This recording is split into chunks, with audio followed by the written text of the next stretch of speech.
Hello again.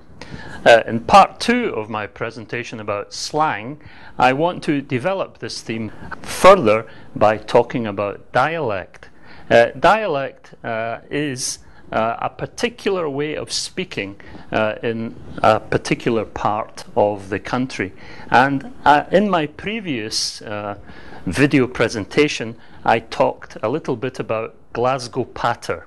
For example, in Scotland, if we talk about the old deceased American comedian Bob Hope, we are in fact talking about drugs, because hope rhymes with dope. So this is how it would be used on the streets. I need some Bob Hope.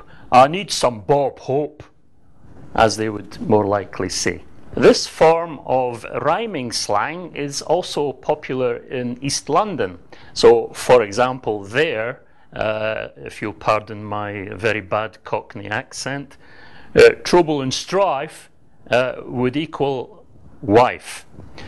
Apples and pears would equal stairs.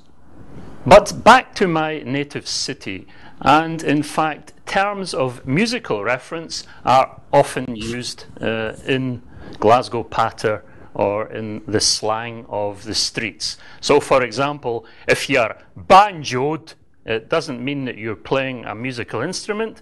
It means that you're being punched, normally in the face.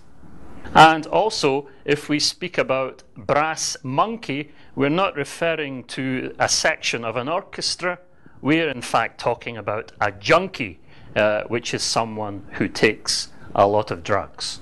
As you may have already determined, stimulants, or the partaking thereof, is a very common pursuit on the streets of Glasgow. In the same way, faggot is someone who sells cigarettes and not what you might think it means.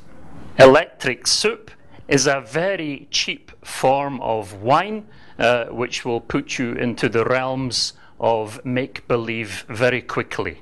To conclude this little snapshot of slang and its usage, particularly in the west of Scotland, I'd just like to say that the usage of slang determines the borders of who you are and where you come from. Thank you very much.